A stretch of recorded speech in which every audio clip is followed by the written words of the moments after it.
أعوذ بالله من الشيطان الرجيم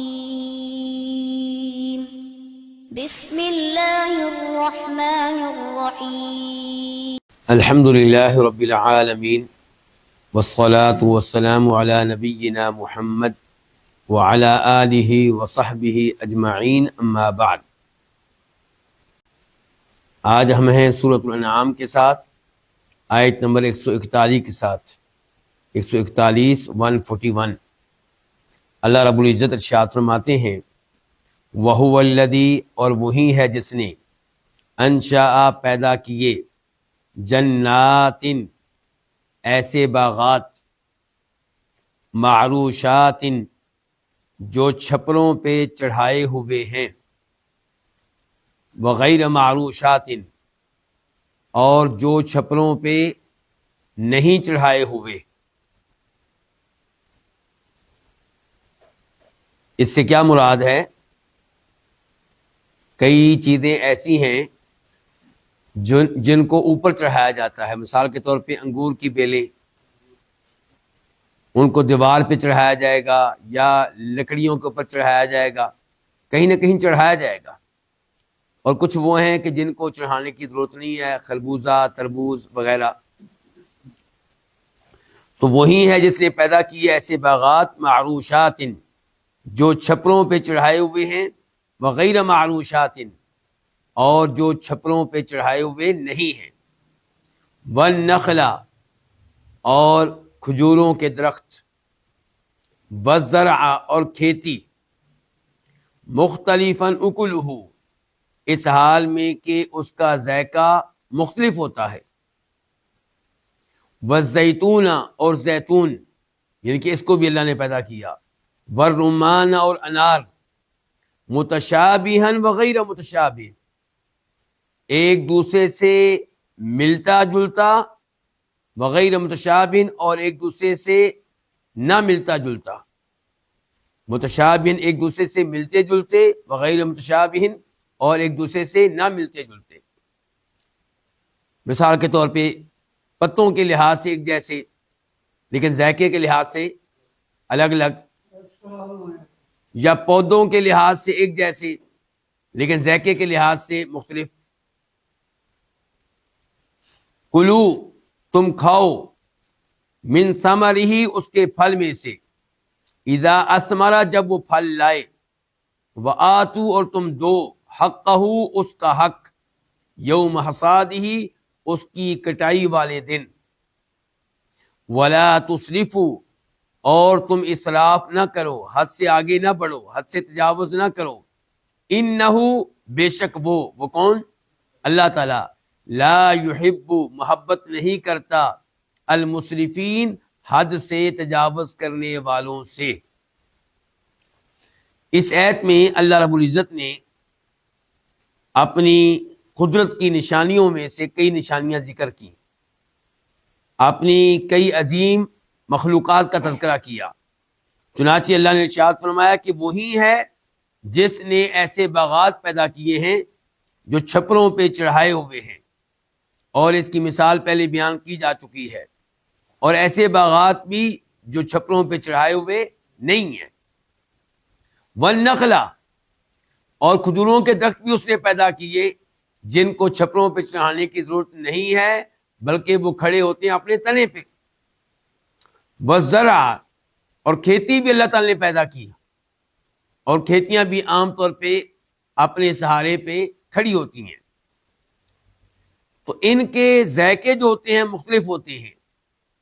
زمین ایک ہے، پانی ایک ہے، اور ذائقے جو ہیں وہ مختلف ہیں۔ تو یہ اللہ رب العزت کی قدرت کی بہت بڑی نشانی ہے۔ ایسے اللہ تعالیٰ نے زیتون کے درخت پیدا کیے، والرمان اور انار پیدا کیے، یہ ایک دوسرے سے ملتے جلتے ہیں کسی لحاظ سے، اور کسی لحاظ سے ایک دوسرے سے مختلف ہیں۔ مثال کے طور پہ جیسا کہ پہلے وعدہ کیا جا چکا ہے کہ کہیں پتے مختلف ہیں اور پتے ایک جیسے ہیں اور ذائقہ مختلف ہے، کہیں پہ پودے مختلف ہیں اور ذائقہ ایک جیسا ہے۔ تو اللہ نے کہا کہ تم ان کا پھل کھاؤ جب یہ پھل لے کر آئیں، اور ان کا حق ادا کرو ان کی کٹائی والے دن۔ جب آپ پھل جو ہیں وہ کاٹیں، پھل گھر لانے لگیں، کھیتی گھر میں لانے لگیں، گندم گھر میں آنے لگے، چاول آنے لگے اور کھجوریں آنے لگیں، تو ان کا حق ادا کرو۔ اور سب سے بڑا حق ان میں کیا ہے؟ زکوٰۃ ادا کرنا۔ اور زکوٰۃ کے بارے میں آپ جانتے ہیں اس کے اصول کیا ہیں۔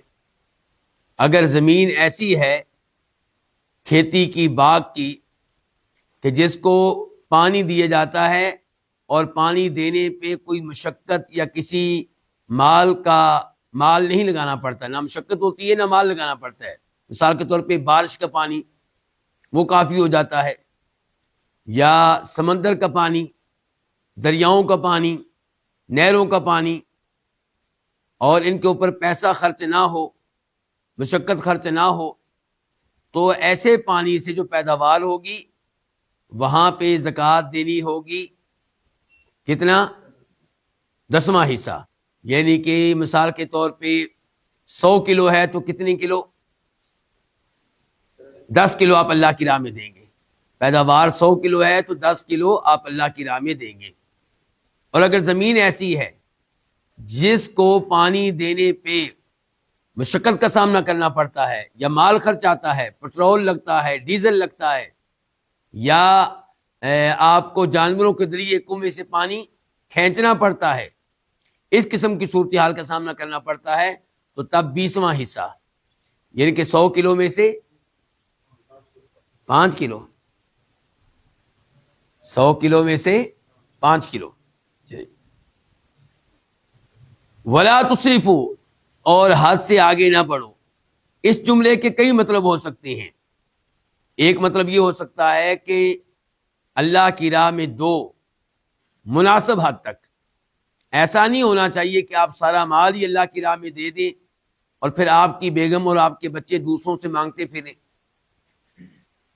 وَلَا تُسْرِفُوا کا مطلب یہ بھی ہو سکتا ہے کہ یہ نعمتیں اللہ نے آپ لوگوں کے لیے پیدا کی ہیں، آپ کھائیں لیکن حد سے آگے نہ بڑھیں، اتنا نہ کھائیں کہ بعد میں خود بیمار ہو جائیں۔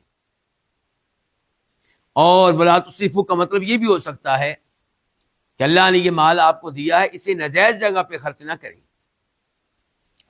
اِنَّهُ لَا يُحِبُّ الْمُسْرِفِينَ، یقیناً اللہ تعالیٰ اسراف کرنے والوں سے محبت نہیں کرتا۔ جو حد سے آگے نکلے، اللہ کی حدود کو کراس کرے، اللہ ان سے محبت نہیں کرتا۔ اللہ ان سے محبت نہیں کرتا، اس کا مطلب یہ ہے کہ جو حدود کو کراس نہ کریں، حد کے اندر رہیں اور اللہ کے احکام کی پابندی کریں، اللہ ان سے محبت کرتا ہے۔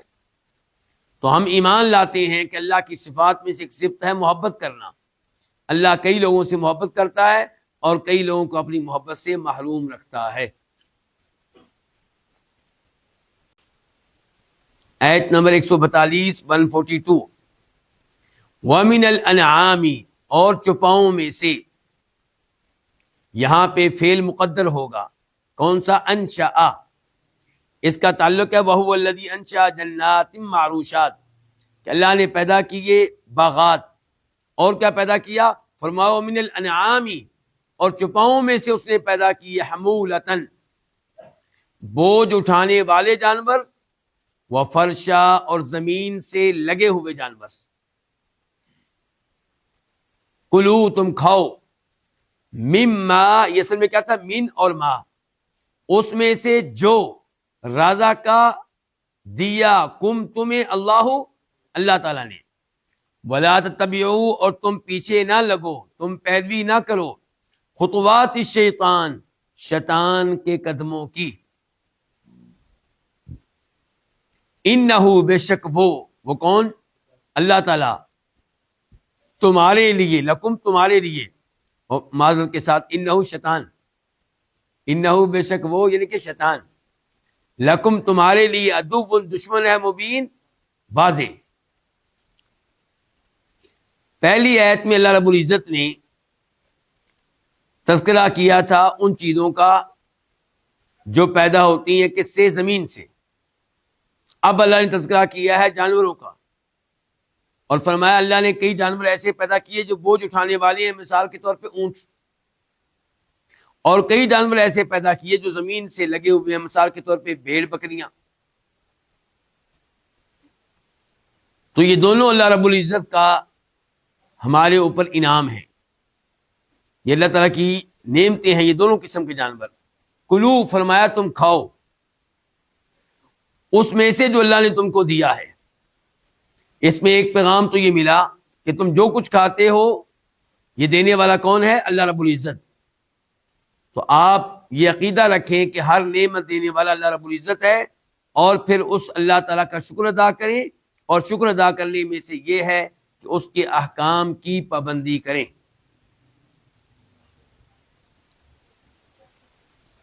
اور اس میں یہ بھی اشارہ ہے کہ یہ چیزیں تمہیں اللہ نے دی ہیں، اللہ نے تمہارے لیے حلال کی ہیں. تمہیں یہ حق نہیں ہے کہ اپنی طرف سے ہی کچھ جانوروں کو حرام قرار دو. یہ جانور حرام ہے، فلاں پیر صاحب کے نام پہ ہے، فلاں بت کے نام پہ ہے. اپنی طرف سے کسی جانور کو اپنے اوپر حرام کر لینا یا عورتوں کے اوپر حرام قرار دے دینا، یہ تمہارے لیے جائز نہیں ہے. حلال و حرام کا اختیار اللہ رب العزت کے پاس ہے. اور تم شیطان کے قدموں کے پیچھے نہ لگو، پیچھے نہ چلو. کس معاملے میں؟ ان چیزوں کو حرام قرار دینے میں جن کو اللہ نے حلال قرار دیا، اور ان کو حلال قرار دینے میں جن کو اللہ نے حرام قرار دیا. یقیناً شیطان تمہارا واضح طور پہ دشمن ہے، اس لیے اس کے پیچھے مت چلو. وہ تمہیں جنت میں لے کر نہیں جائے گا، تمہیں جہنم میں لے کر جائے گا. وہ تمہارے ساتھ خیر کا ارادہ نہیں رکھتا، تمہارے ساتھ شر کا ارادہ رکھتا ہے. آیت نمبر 143 143. ثمانیت ازواج، 8 قسمیں. ثمانیت ازواج کا تعلق ہے وَمِنَ الْأَنْعَامِ حَمُولَةٌ وَفَرْشًا سے. پچھلی آیت کے شروع میں اللہ نے کہا تھا کہ اللہ نے تمہارے لیے پیدا کیے ہیں کیا؟ چوپاؤں میں سے ایسے چوپائے جانوروں میں سے ایسے جانور جو بوجھ اٹھانے والے ہیں، اور ایسے بھی جو زمین سے لگے ہوئے ہیں.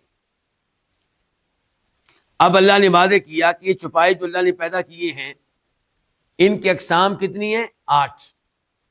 ثمانیت ازواج، 8 قسمیں. ازواج زوج کی جمع ہے، اور زوج یہاں پہ قسموں کے معنی میں ہے. من الضأن، بھیڑ میں سے 2، 2. بھیڑ میں سے 2 قسمیں پیدا کی، یعنی کہ ایک مذکر اور ایک مؤنث، ایک نر اور ایک مادہ.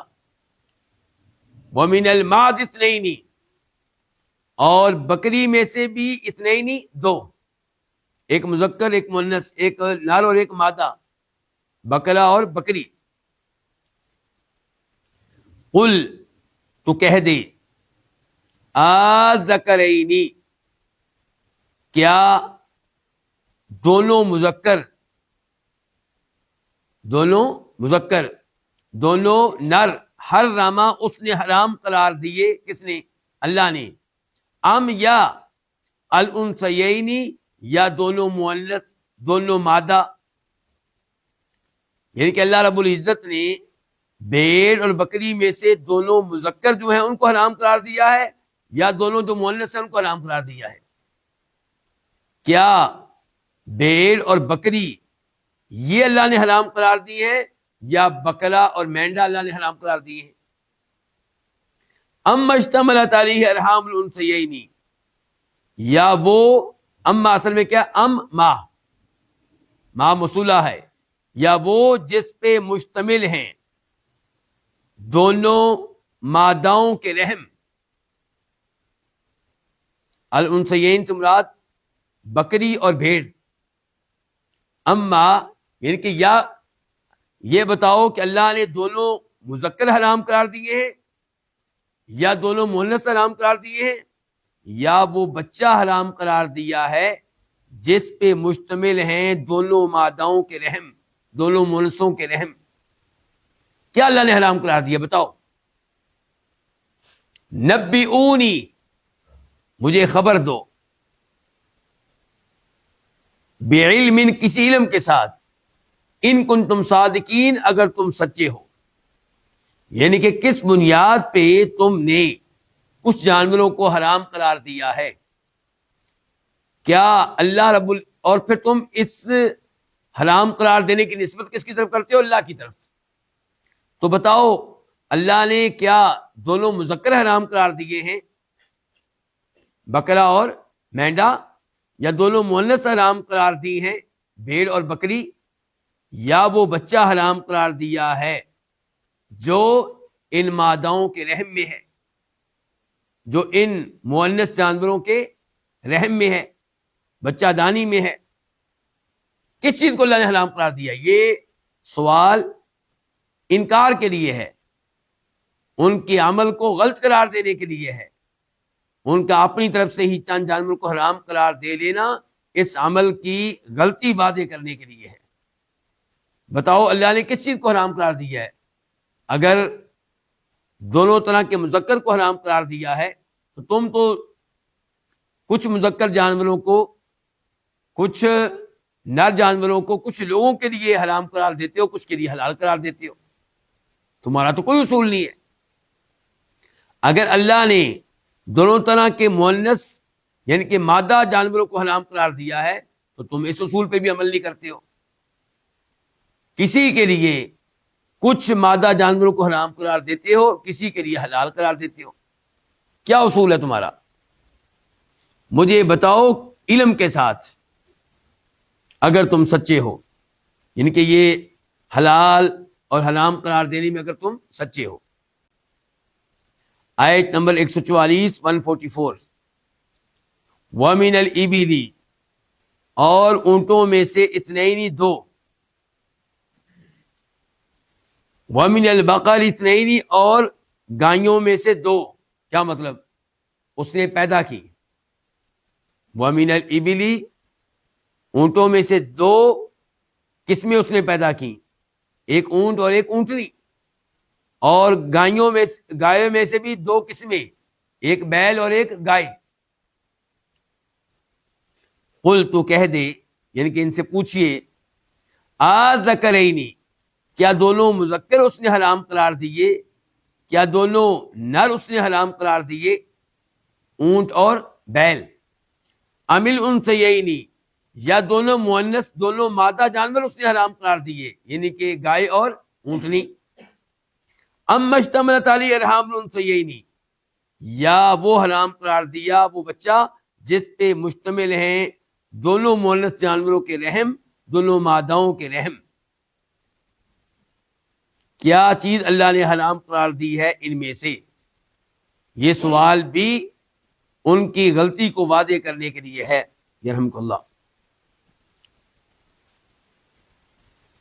ام کنتم شہداء اذ وصاکم اللہ بہذا، کیا تم شہداء حاضر تھے، شہداء حاضر تھے، اذ جب، وصاکم اللہ جب تمہیں وصیت کی اللہ تعالی نے، بہذا اس بات کی، کس کی؟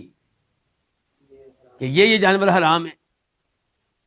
جب اللہ تعالیٰ نے ان جانوروں کو حرام قرار دیا تھا تم وہاں پہ موجود تھے کہ آج تم یہ دعویٰ کرتے ہو؟ پہلے کہا کہ کوئی علم ہے تو لے کر آؤ، کہ اللہ تعالیٰ نے کسی کتاب میں یہ حکم نازل کیا ہو، کسی نبی پہ حکم نازل کیا ہو.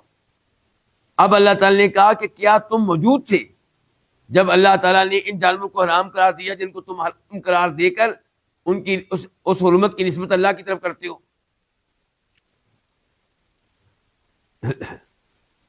فمن، پس کون، من استفہامیہ ہے، پس کون، اظلم، زیادہ ظالم ہوگا، ممن، اس شخص سے بڑھ کر، ممن اصل میں کیا ہے؟ من اور من، اس شخص سے بڑھ کر کون زیادہ ظالم ہوگا؟ افطرا، جو اللہ تعالیٰ پہ باندھے، کذباً، کسی قسم کا جھوٹ، لیضل الناس، تاکہ وہ گمراہ کرے لوگوں کو، بغیر علم، بغیر کسی علم کے.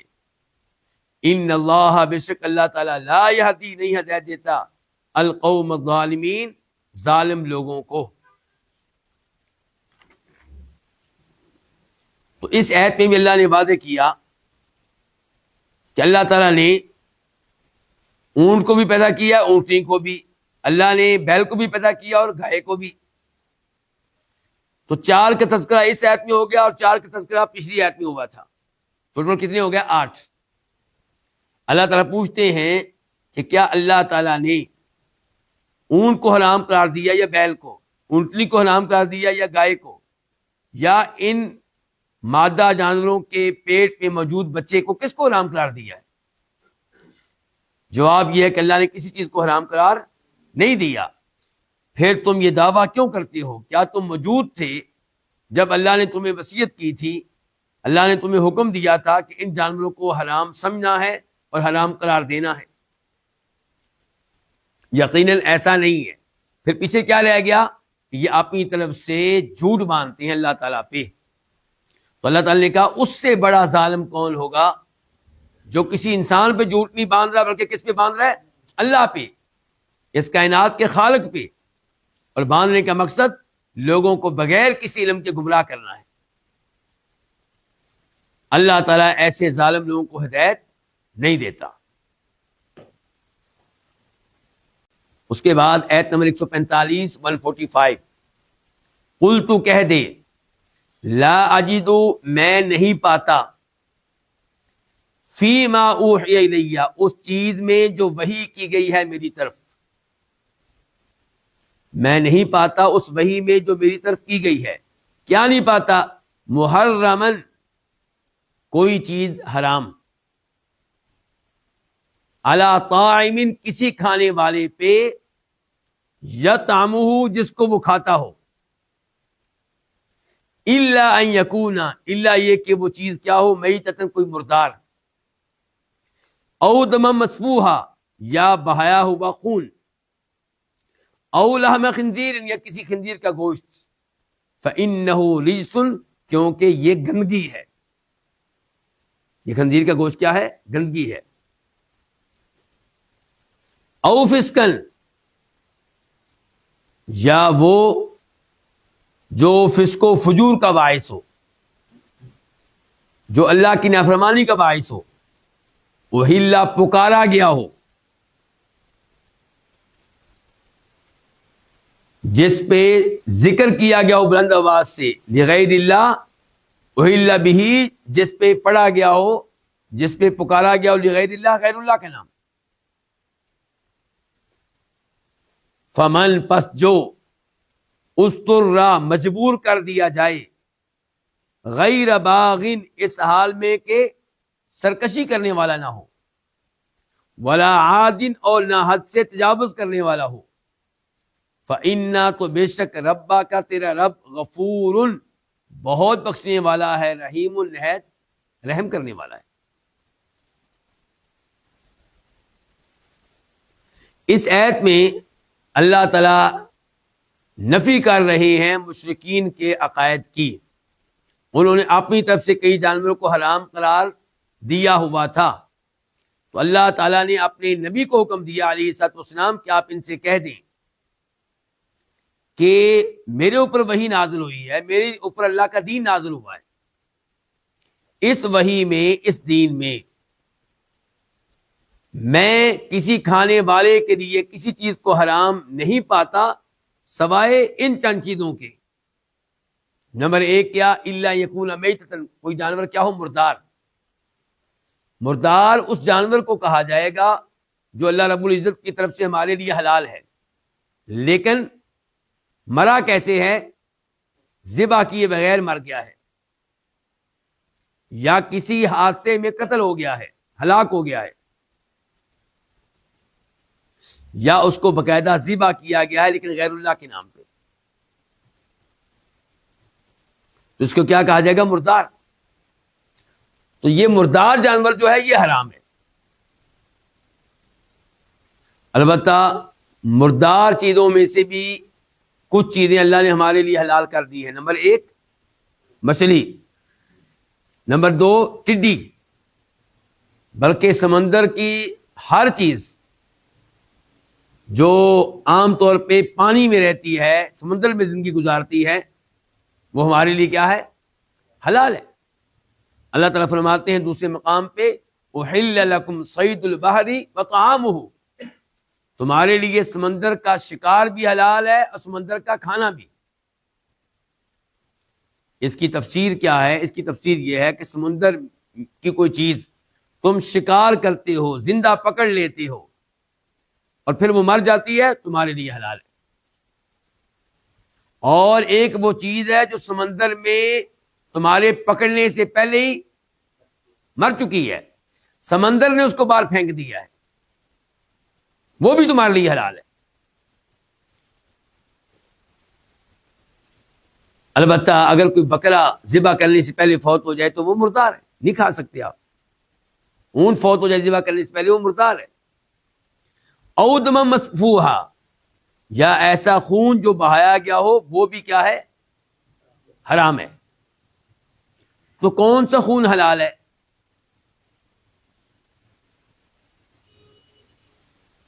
کلیجی حلال ہے یا حرام ہے؟ حلال ہے. اور کلیجی کس چیز کا نام ہے؟ خون کا نام ہے. تلی یہ بھی ہمارے لیے کیا ہے, حلال ہے. اور یہ چیز حلال ہوئی ہے کس کے ذریعے؟ حدیث کے ذریعے. تو او دم مسفوحا, بہایا ہوا خون جو ہے وہ حرام ہے, سوائے اس خون کے جو آپ کو بتا دیا گیا. اور ایسے ہی وہ خون جو گوشت کے ساتھ تھوڑا بہت لگا رہ گیا وہ بھی حرام نہیں ہے, لیکن بہایا ہوا خون وہ حرام ہے, وہ جائز نہیں ہے. خنزیر کا گوشت جو ہے یہ بھی کیا ہے, حرام ہے. کیوں؟ اللہ نے کہا فإنہ رجس, کیونکہ یہ گندگی ہے. خنزیر کے گوشت میں بیماریاں ہی بیماریاں ہیں, تو اللہ تعالی نے اس کو گندگی قرار دیا ہے. او فسقن, یا وہ جانور جو فسق و فجور کا باعث ہو, اللہ کی نافرمانی کا باعث ہو, یعنی کہ اس پہ غیر اللہ کا نام پڑا گیا ہے, اس کو ذبح کیا گیا ہے غیر اللہ کے نام پہ, عیسیٰ علیہ السلام کے نام پہ, جناب حسین کے نام پہ, جناب علی کے نام پہ, سیدہ فاطمہ کے نام پہ, یا ذبح کرتے ہوئے تو نام لیا گیا اللہ تعالی کا, لیکن پہلے سے مشہور کیا جا چکا تھا کہ یہ بکرا کس کے نام پہ ہے؟ فلاں بابا جی کے نام پہ ہے, فلاں مزار والے بزرگ کے نام پہ ہے, شیخ عبد القادر جیلانی رحمہ اللہ کے نام پہ ہے. تو ایسا جانور اللہ کے نام پہ ذبح کیا جائے تب بھی کیا ہے, حرام ہے. اس کے بعد اللہ نے یہ وعدے کیا کہ فمن اضطر غیر باغ ولا عاد, اگر کوئی مجبور ہو جائے ان حرام چیزوں کو کھانے کی طرف, بھوک سے مر رہا ہے, کھانے کے لیے کوئی حلال چیز میسر نہیں ہے, مردار جانور پاس پڑا ہوا ہے, یا خون پاس پڑا ہوا ہے, یا خنزیر کا گوشت پڑا ہوا ہے, تو کیا جان بچانے کے لیے یہ چیزیں کھا سکتا ہے؟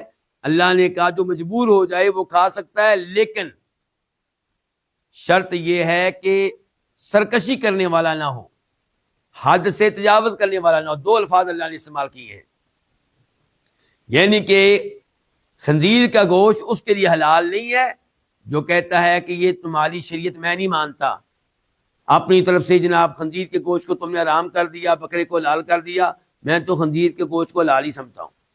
تو یہ تو سرکش ہوا نا, یہ تو شریعت کا منکر ہوا.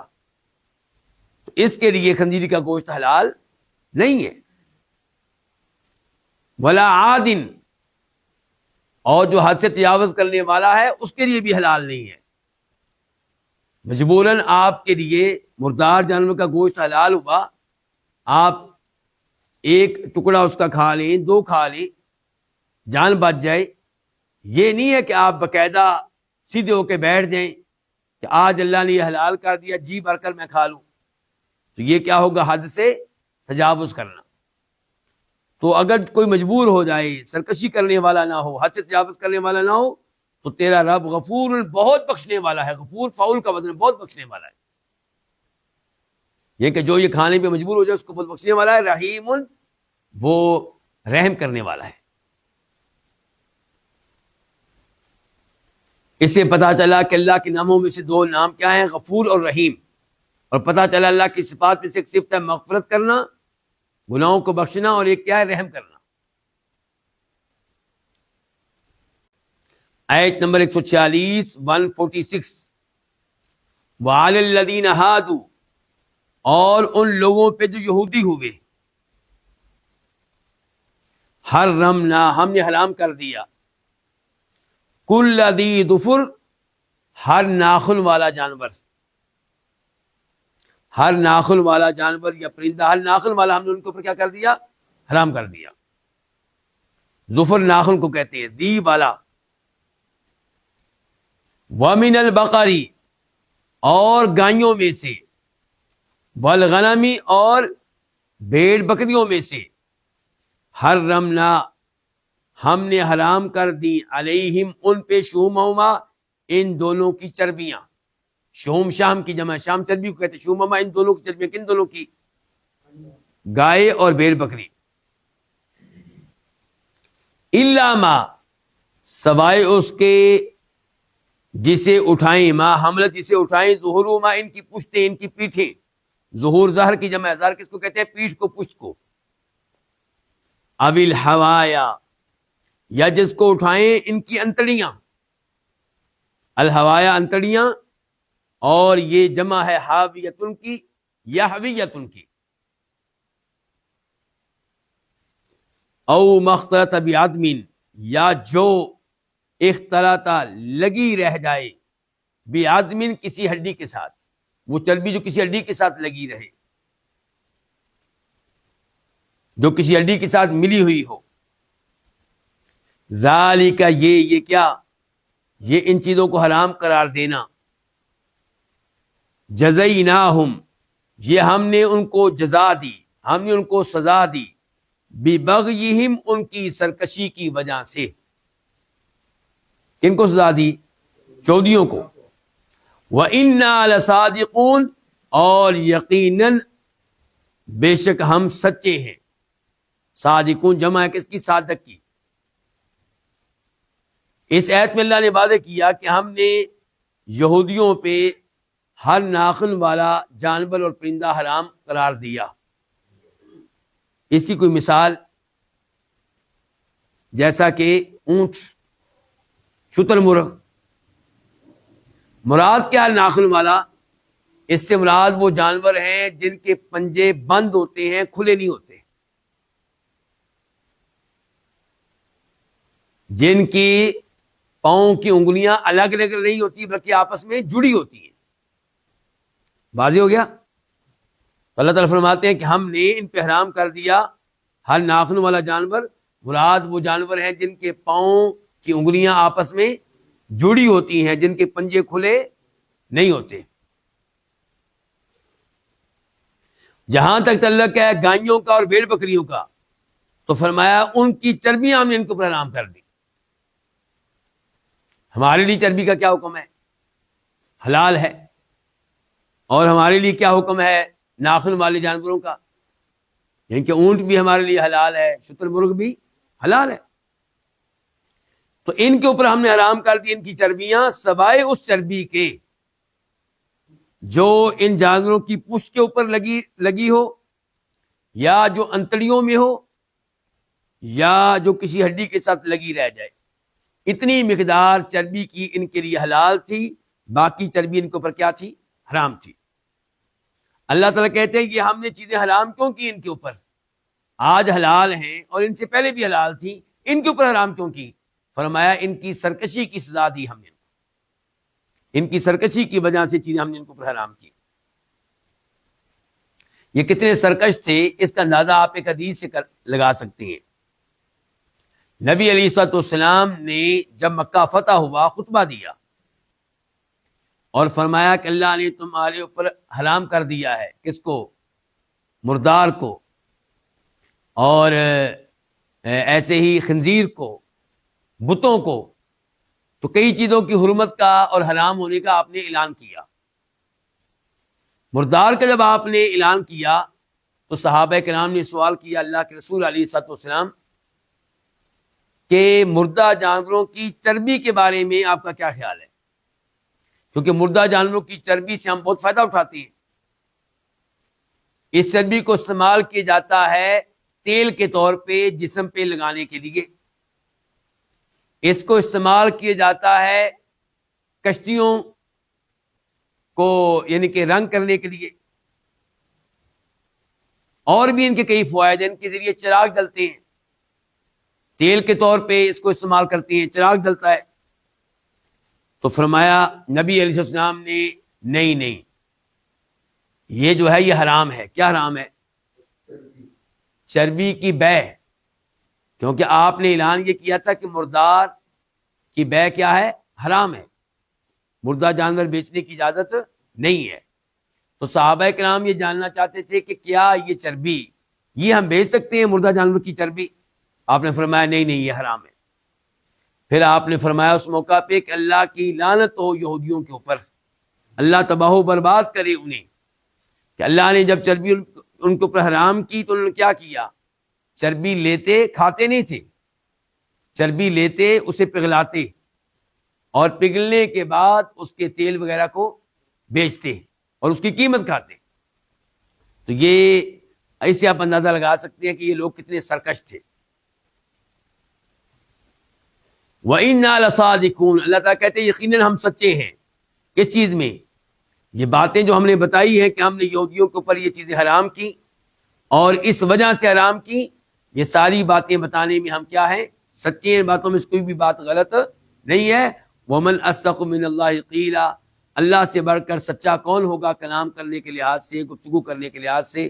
وَمَنْ أَصْدَقُ مِنَ اللَّهِ حَدِيثًا۔ آیت نمبر 147 147، فَإِن، پس اگر، کذبوا، وہ تکذیب کریں، کا آپ کی، پس اگر وہ جھوٹا قرار دیں آپ کو، فقل، تو آپ کہہ دیں، ربکم، تمہارا رب، ذو رحمت واسعہ، کشادہ رحمت والا ہے، وسیع رحمت والا ہے، ولا یرد بأسہ، اور نہیں پھیلا جاتا اس کا عذاب، اور نہیں ہٹایا جاتا اس کا عذاب، عن القوم المجرمین، مجرم لوگوں سے۔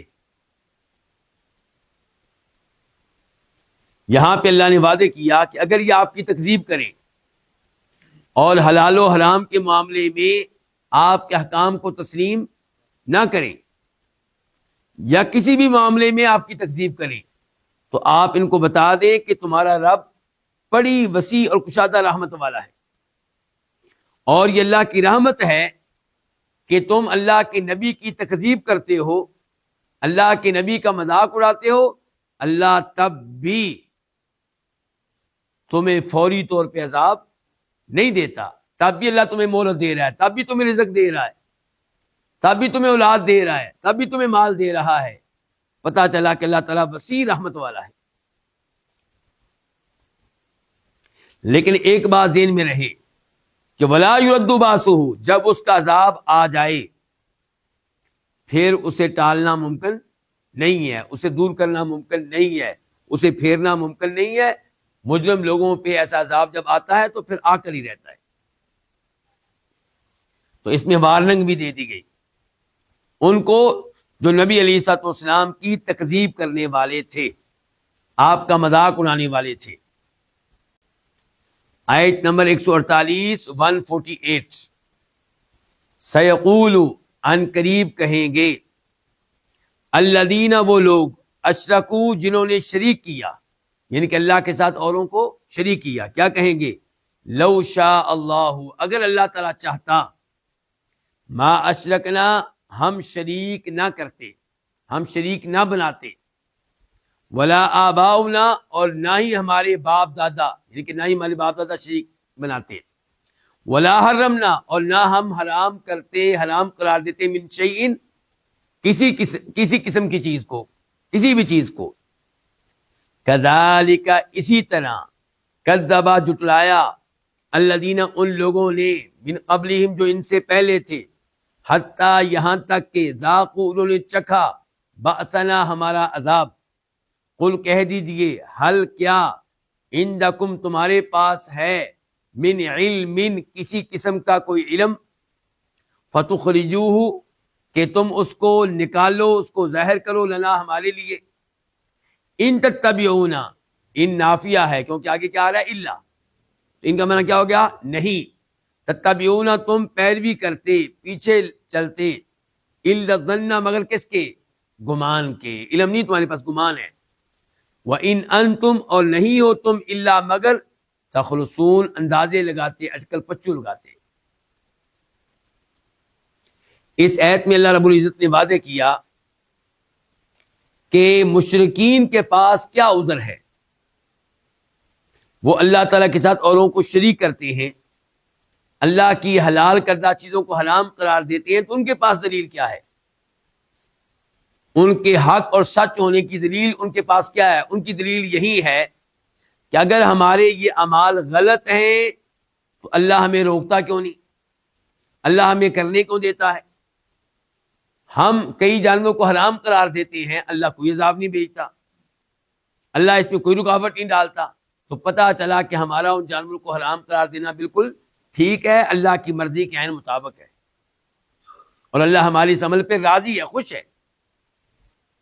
ایسے ہی جن بزرگوں کو ہم اللہ تعالیٰ کا سفارشی سمجھ کے پکارتے ہیں، ان کی عبادت کرتے ہیں، ان کے نام پہ جانور ذبح کرتے ہیں، ہمارا یہ عمل بالکل ٹھیک ہے۔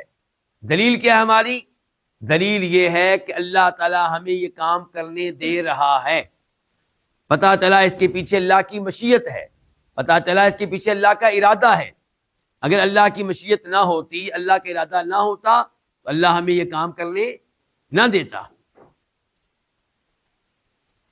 تو انہوں نے اللہ کی مشیت کو، اللہ کے ارادے کو دلیل بنا لیا، کس چیز کی؟ اللہ کے راضی ہونے کی۔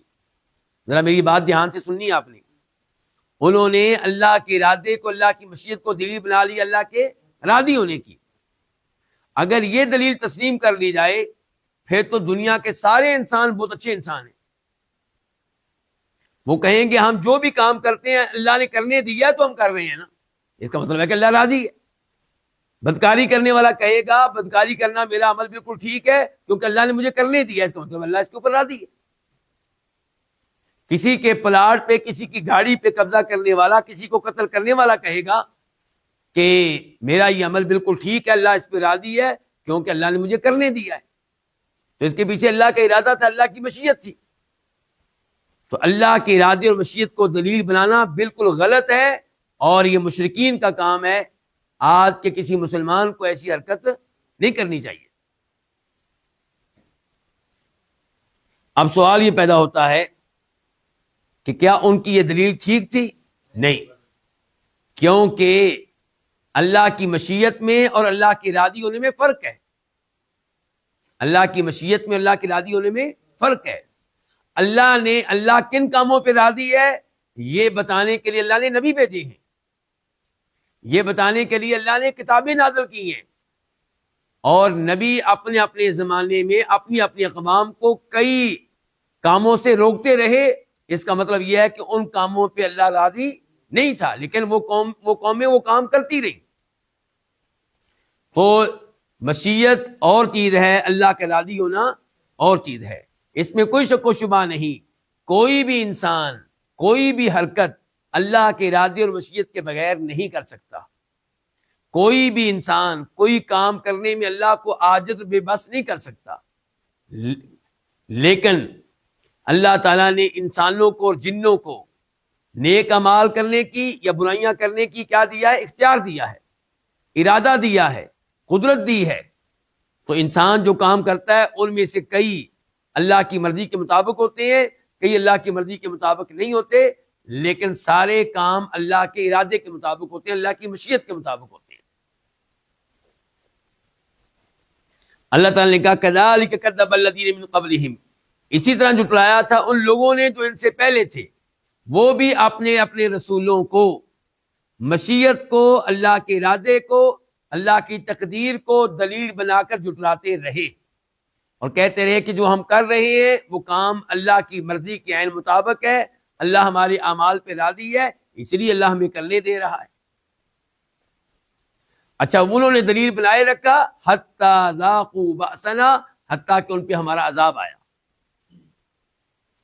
تو یہ تنبیہ اللہ تعالیٰ کی طرف سے مشرکین مکہ کے لیے اور آج کے مسلمانوں کے لیے بھی، اگر کوئی اللہ تعالیٰ کی مشیت کو، اللہ کے ارادے کو اور تقدیر کو دلیل بناتا ہے اللہ کی راضی ہونے کی، تو یہ دلیل وہ دلیل ہے جو پیش کیا کرتے تھے نبیوں کے مخالفین، انبیاء کرام علیہ الصلوۃ والسلام کی تکذیب کرنے والے بدبخت، تو یہ دلیل پیش کرنا تو عقل مندی نہیں ہے. ایسی دلیل پیش کرنے والوں پہ اللہ کا عذاب آیا. اللہ نے کہا کیا تمہارے پاس کوئی علم ہے؟ اگر علم ہے تو اس کو باہر نکالو، سامنے لے کر آؤ. یہ بات جو تم نے پہلے کی کوئی علم نہیں ہے، یہ فضول بات ہے، غلط بات ہے. کوئی علم تمہارے پاس ہے اللہ تعالیٰ کی طرف سے تو سامنے لے کر آؤ، جس سے پتا چلے کہ اللہ تعالیٰ واقعی راضی ہے تمہاری شرک پہ اور راضی ہے تمہاری یہ حرکت پہ کہ تم ان جانوروں کو حرام قرار دیتے ہو جن کو اللہ نے حلال کیا.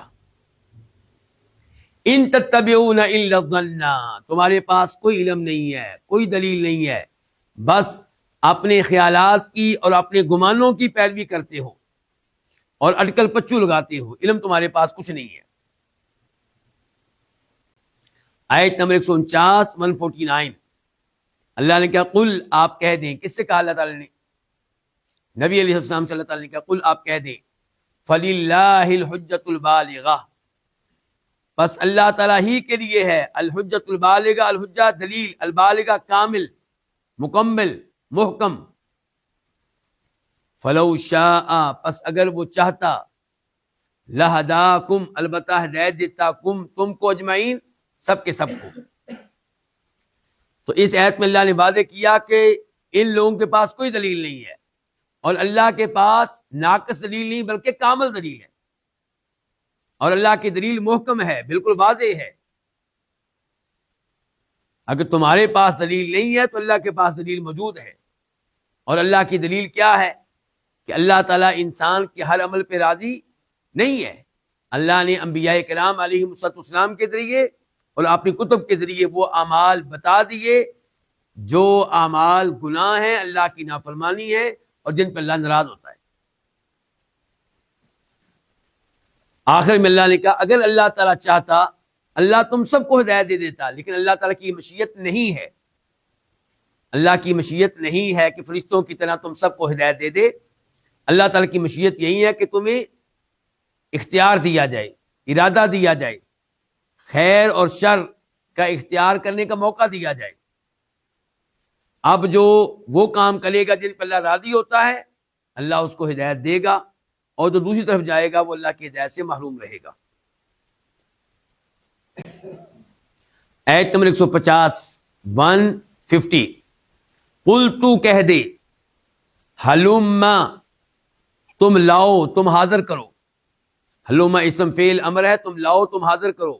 شہداءکم، اپنے گواہ. الذین، جو یشہدون، شہادت دیں، گواہی دیں، ان اللہ، کے بے شک اللہ نے حرم، حرام قرار دیا، ھذا، اس کو، ان چیزوں کو. فَإِن شَهِدُوا، پس اگر وہ شہادت دیں، فَلَا تَشْهَدْ مَعَهُمْ، تو آپ نہ شہادت دیں، معہم، ان کے ساتھ، آپ گواہی نہ دیں ان کے ساتھ مل کر.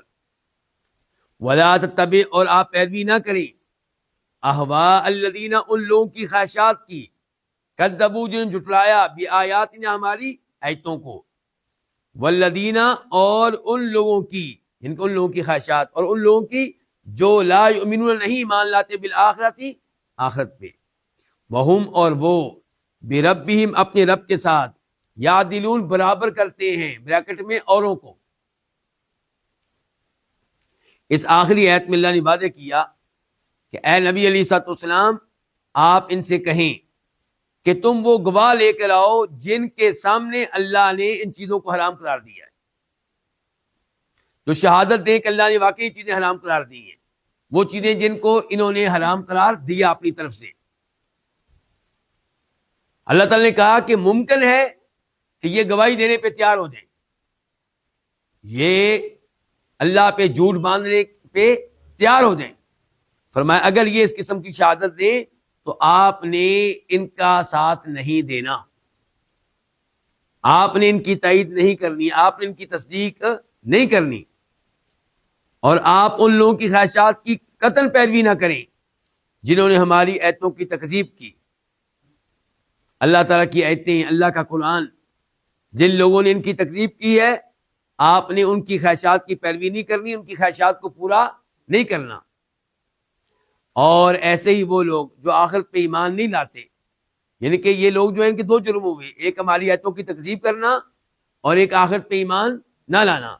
تو اس قسم کے جو مجرم ہیں ان کی خواہشات کی آپ پرواہ نہ کریں، نہ ان کی خواہشات کو پورا کریں، اور یہ تو اپنے رب کے ساتھ اوروں کو برابر کرنے والے ہیں، شرک کرنے والے ہیں۔ تین جرم اللہ نے ان کے یہاں پہ بتا دیے، ایک اللہ کی آیتوں کی تکذیب کرنا، ایک آخرت پہ ایمان نہ لانا، اور ایک اللہ تعالیٰ کے ساتھ اوروں کو برابر کرنا، اللہ کی مخلوق کو برابر کرنا، شریک کرنا۔ فرمایا اس قسم کے جو مجرم ہیں ان کی خواہشات کو آپ نے پورا نہیں کرنا، ان کی خواہشات کے پیچھے آپ نے نہیں چلنا۔ یہیں پہ آج کے درس کا اختتام کرتے ہیں، اور اللہ رب العزت سے دعا کرتے ہیں کہ اللہ تعالیٰ ہمیں اپنا قرآن سمجھنے کی توفیق عنایت فرمائے، عمل کرنے کی توفیق عنایت فرمائے، اور اس کے مطابق اپنے عقائد بنانے کی توفیق عنایت فرمائے۔